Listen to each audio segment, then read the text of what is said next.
Allohning marhamati kelsin sizga, qadrli do'stlar. Bugun men sizga izgi yozmadan bir kinoya o'qib eshittirishga ham fikrlarim bilan bo'lishirga tilayim. Ko'klar podsholig'i mana narsaga o'xshash. Ko'z oldidan keltirig'iz. Bir podsho xizmatchilaridan hisob talab etgan. Oqsha hisobi boshlangach, ona 10,000 talant burchi bo'lgan bir kishini keltirganlar. Uning burchini qaytarishga oqshasi bo'lmag'ach, burchini to'latir uchun podsho uning o'zini, xotinini da, bolalarini da, bor mulkini da sotirga amr bergan. Xizmatchi podsho qarshida yuztuban qoplanib, "Burchimni ko'tchi, men senga borinda qaytarib berashakman" deb aytgan. Xo'jasi uni qizg'anib, burchini baxillagan ham xizmatchisini jibergan. Xizmatchisi esa chiqib ketgan ham o'zina 100 dinar tegishli xizmatdoshlarining birsini uchratgan. Ularni bo'g'azini yopishib bo'ğa boshlagan. "Menga burchingni to'la" deb talab etgan. Tegisi tizlarini yig'ilib ona "Burchimni ko'tchi, men qaytarib berashakman" degan. Ammo xizmatchi rizo bo'lmasha, burchini to'laganga qadar uni zindonga o'tirtgan. Podshoning boshqa xizmatchilari buni ko'rib bek qayg'irganlar ham bor bo'lgan holni xo'jalarına kelib so'ylab berganlar. Shundan so'ng xo'jasi haligi xizmatchini chaqirib, "Yaroqsiz xizmatchi, o'tingash men butun burchingni baxilladim. Men rahimlik ko'rsatgan kibik xizmatdashingga senda rahimlik ko'rsatirga tegish tug'il edingmi?" deb aytgan. Oshu chiqqan podsho xizmatchisi butun burchini to'lab bitirgancha uni g'azablovchilar qo'lina topshirgan. Bir talant rimlilarning eng zo'r oqsha biramligi bo'la. Ol 6000 dinarga tegiz.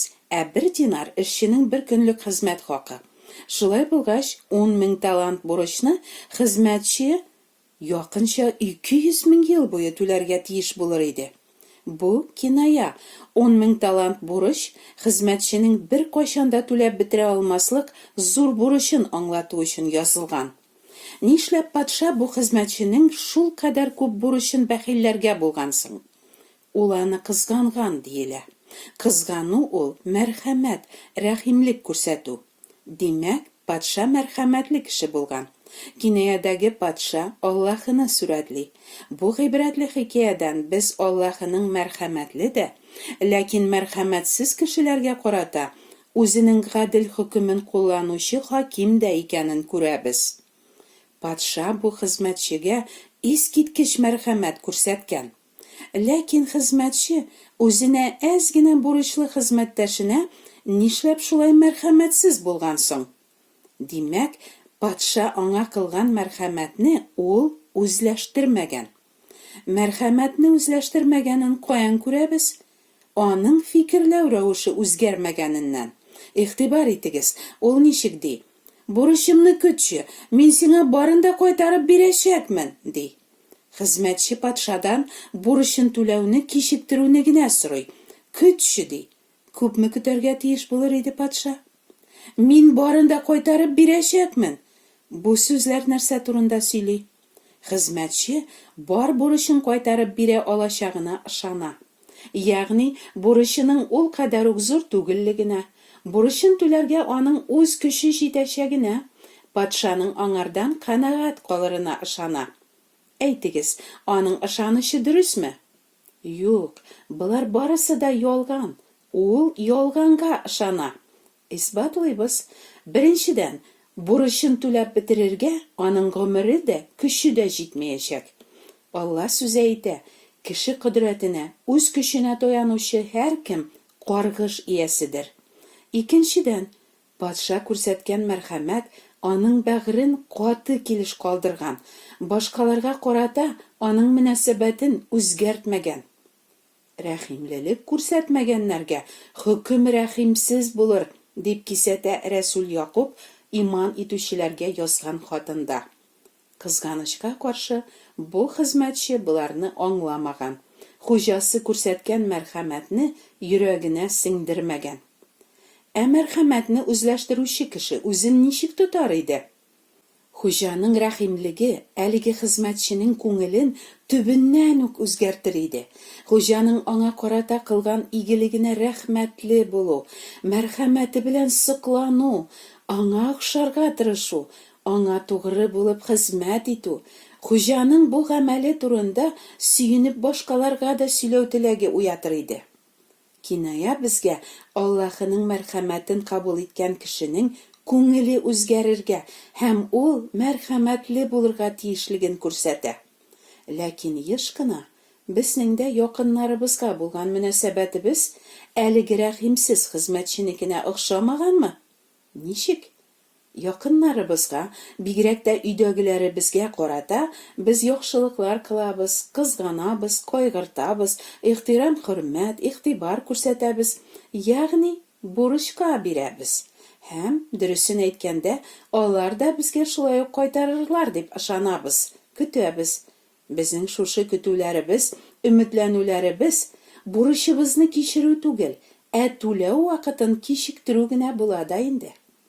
Әгәр безгә бурычлы якыннарыбыз без көткәннәрне кайтармасалар, бездә канәгатьсезлек, үртәлү, үпкә ачу тумыймы? Шулай ук безнең сүзләребез дә моны раслый. Син тагын! Мин бит сиңа карата үземне шулай тотмыйм. Син бөтенләй үзгәрмисең. Күпме моңа түзәргә була? Һәм якыныбызның безгә тиешле бурычын кайтаруын таләп итеп, без аны салкынлык, уч, читләштерү зинданына ябабыз. Шулай түгелме? Ничек бу хезмәтче патшага шул кадәр бурычка баткансың дип сорыйсыгыз киләдер сезнең. Бу 10 000 талант кеше гомере буена түләп бетерә алмаслык бурыч безнең Аллаһы Тәгалә каршындагы бурычыбызны сүрәтли. Аллага без ничек бурычлысың диярләр мөгаен Алла каршында никадәр бурычлы икәннәрен аңламаучылар. Алла безгә бу тәнне биргән. Ничек уйлыйсыз? Сезнең кул-аякларыгызның бәясе нинди икән? Күзегез ничә сум тора? Йөрәгегез һәм баш миегезнең хакы күпме микән? Җаныгызның бәясе күпме? Гомерегез буе кыр бакчаларда Аллаһы үстереп безне ашаткан икмәк, яшелчә җимешләрнең чын хакын кем әйтеп бирә алыр? Берничә минут кына суларга җитәрлек һаваның бәясен әйтә аласызмы? Кояш яктысын, аның җиргә килгән җылысын Аллаһыдан сатып алырлык берәр кеше бармы дөньяда? Шишмә елгаларыннан Аллаһы һәр вакыт безгә мул итеп биреп торган саф чиста суның бәясе күпме тора дип уйлыйсыз? Аллаһы һәр кемгә шушы гүзәл җирдә тормыш, сулыш һәм барлык нәрсәне биргән. Буларның барысы белән без гомеребез буе бушлай кулланабыз. Шулай ук безгә һәм балаларыбызга яхшы булсын өчен Аллаһы үзенең канун һәм кагыйдәләрен биргән. Аларны һәр вакыт үтәгез, гөнаһ кылмагыз һәм сез яшәрсез дигән.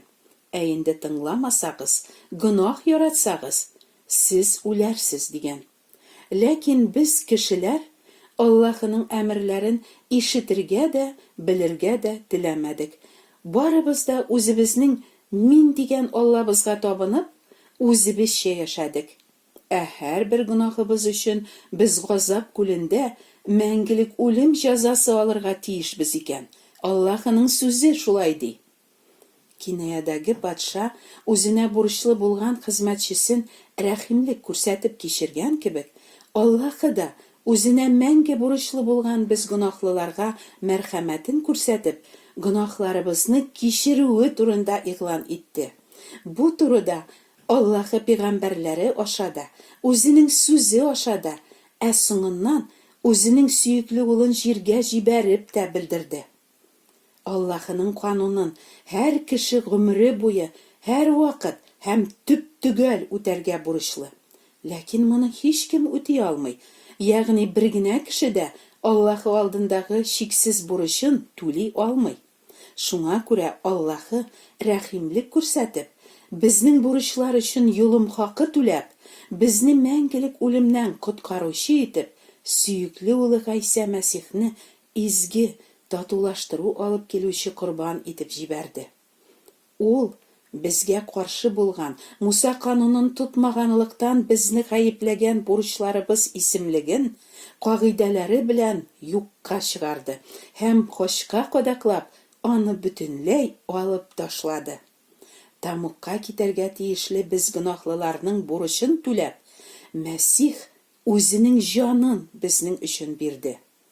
Үзе күкләрдән җибәргән шушы изге корбан хакына гына Аллаһы Гайсәгә иман итүчеләрнең гөнаһларын кичерә.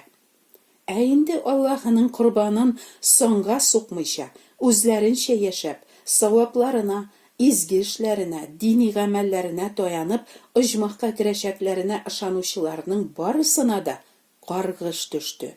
Чөнки изге язмада Канун китабында язылганнарның бөтенесен даими үтәмәүче һәркем ләгънәтләнә дип язылган. Кадерле дуслар, ашыгыгыз, мәңгелек бурычыгызны үз җанын биреп түләүче каршына ялварып килергә.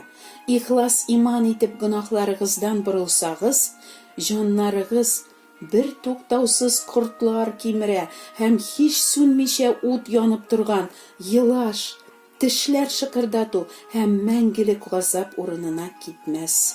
Вакыт бар чакта Аллаһыдан күңелләрегезне рәхимле итүче яңа йөрәк сорагыз. Сорагыз һәм сезгә бирелер. Амин.